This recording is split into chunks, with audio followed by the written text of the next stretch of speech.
Have you ever wondered what 4-year-old green coffee that's never been opened tastes like? Today, we're gonna roast some and find out. Now, if you haven't been following, I'm actually in the process of building out a little coffee lab. While moving, I was going through my climatized storage unit, and I found this. A 50-pound Echo is super bad here. Hold on a second.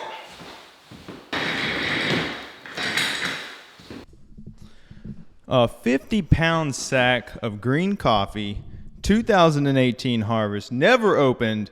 I mean, that's vintage at this point.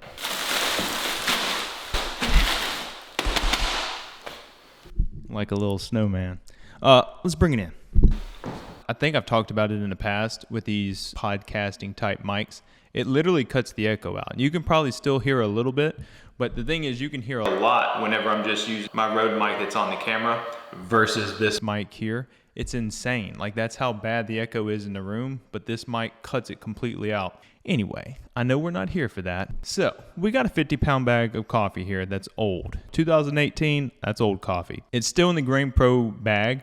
It's never been opened. I haven't cut it open or anything like that, so it hasn't been resealed. It's just brand new coffee that's just very old. So today, we're going to be cutting this open. We're going to be looking at the green, comparing it to 2022 harvest coffee, just seeing kind of what the difference is between, you know, coffee like that. And then we're going to be roasting it on the Ikawa and the Roest. Going to be doing 2 little sample roasts with it. I also have a 2018 year harvest Burundi.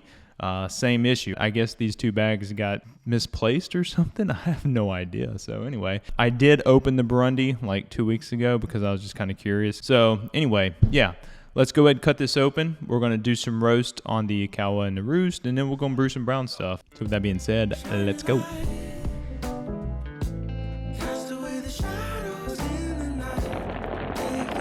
Now this is one of those experiments I've always kind of wondered about. It's the age-old question. How long does green coffee stay good for? Will it be palatable? Will it taste funky, flat, or will it kill me?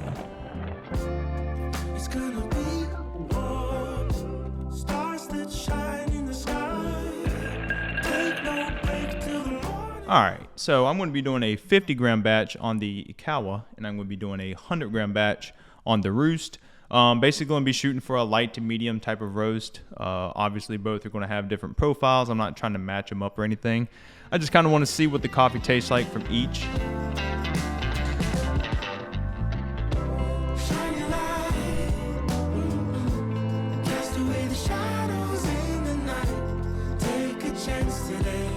So hopefully the machines aren't too loud with this mic. We're going to go ahead. The Roest has already got to charge. We're going to go ahead and charge it, get it cranked up and going. The Roest is very, very simple. Does not take much to kind of get it going. It's very easy to kind of roast on. I'm going to set my development time probably about 1:15 or so. The Ikawa is ready to go, so we'll go ahead and charge it.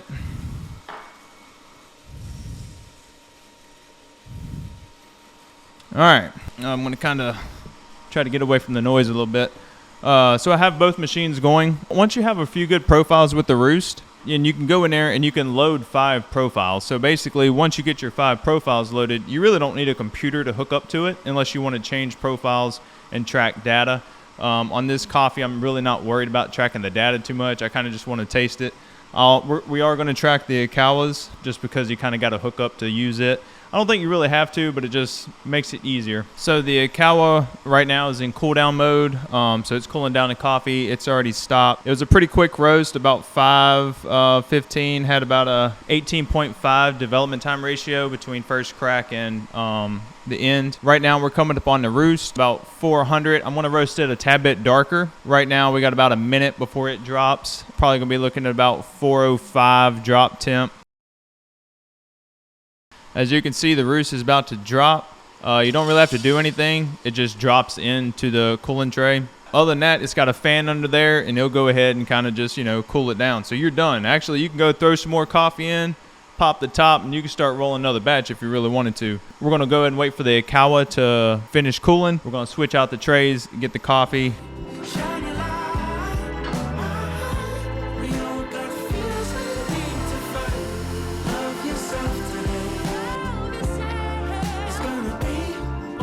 All right, so now that we got our coffee, we got our Ikawa roasted coffee.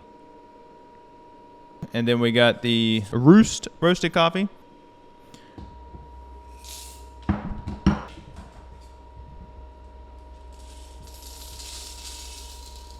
100-gram batch on the Roest literally fills up these little jars just like perfectly. So works out pretty good. So post roast, kind of like my thoughts. I mean, they actually roasted pretty good. Cracked about at the same time. So they were pretty consistent, I feel, as far as, in each roaster. But I think the coffee's roasted pretty good. The profile looked pretty decent. I didn't see anything too crazy on the Ikawa. Obviously, I didn't have data logging hooked up on the Roest because I only have one computer. But nothing looked too crazy as far as like the roast goes. I will say the coffee, I mean, it kind of looks just like Indonesia Bali coffee. So we're going to wait a couple days, let the coffee rest a little bit, and then we're going to do a little, kind of a little pour over and just see what we like of each. I think the one on the Roest is going to be a tad bit darker than I did on the Ikawa. Kind of anxious to see what this tastes like.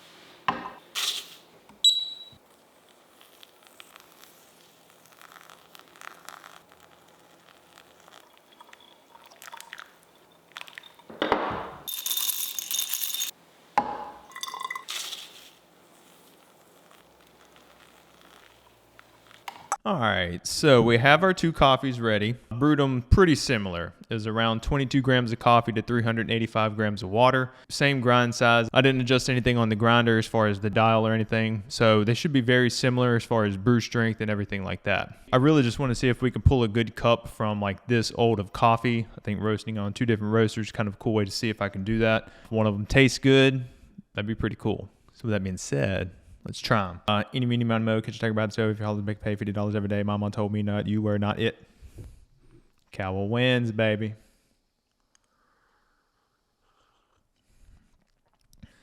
It's not bad. It's a good Indonesian coffee. Tastes like Bali. It's pretty mellow.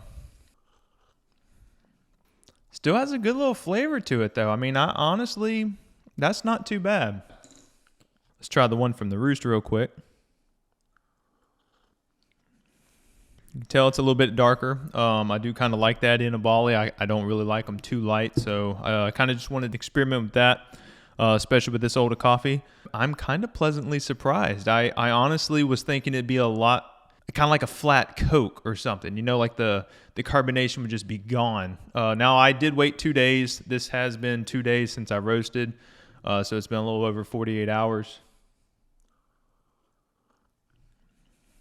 I will say I think roasting a little bit darker in the Roest definitely gave it a more, good coffee bold flavor. I can say a little bit lighter obviously is kind of muted, especially on a Bali coffee. I honestly don't think most people would know. I think if you did a blind test between, just your average Coffee Joe drinker, I don't think they would be able to tell that this was 4 or 5 year old coffee versus maybe a 2022 harvest, same year harvest. Especially if you mix this with some creamer, some sugar, anything like that, you're not going to be able to tell how old this coffee is. I've always kind of wondered how old was too old for coffee. And I'll say honestly, if it's in Grain Pro bags, never been opened, and it's in a climatized environment, ethically, I wouldn't sell this to a customer. I obviously would not do that, and I wouldn't expect anyone to. But if you're giving it out to friends and family, because let's just be honest, they ask all the time, they're not going to know. Your family's not going to know. So I also roasted 100 grams of the Burundi coffee that I had on the Roest. So I'm going to brew it real quick, same ratios and everything like that, and then I'm going to come back, taste it, and give you my thoughts on it. So I just brewed the Burundi. Same thing, 22 grams of coffee to 385 grams of water.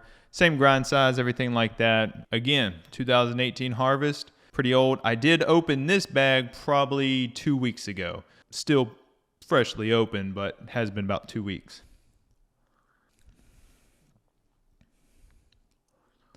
So I'll say for the Burundi, it definitely muted the flavor a good bit. There's hardly any acidity to it, which is pretty rare. Usually you get a good Burundi. And I remember drinking this coffee. This is very muted. It's almost like this is like a flat Coke. I don't know why, and it may be just deteriorating that fast. That's something I'd kind of want to look more into, because I literally just opened the Bali. I did open this about 2 weeks ago. But the barley, I mean, it tastes pretty good. A lot more flavor than the brandy, which to me is kind of unique because usually barley is a little bold kind of taste, does have much acidity to it. But this brandy is flat, completely flat. It's kind of like when you drink Coke and then somebody gives you a Pepsi and it's like, dude, it just ain't the same. It just ain't the same, you know? As I kind of get through it, it has a little bit. It's some flavors coming from it, but nothing like you would expect from a good African, good coffee. So yeah, pretty cool experiments. One of the things I've always kind of just wondered about, like how old is too old for coffee? I still think even with this brandy, your average person probably would not be able to tell. Again, I'm not saying you should go out and purchase super old coffee and try to sling it out to, customers and stuff. That also just kind of demonstrates the importance of Grain Pro and having your coffee in a climatized area to like store it and stuff like that. Apparently it will extend the shelf life of it a good bit. So yeah, I just want to thank you guys for tuning in. I really appreciate y'all being here, drinking some old coffee with me, sharing some stories about the old days of 2018 harvest brandy and barley. I'll catch y'all next week. We're going to be going over the Roest, my initial thoughts on it, what I like about it, what I don't like about it, and all that. So if you have anything, hit me up in the comments. I'm always down there. Like, share, do whatever you want to do, and I will see you next week. Love y'all. Take no break till the morning light. We all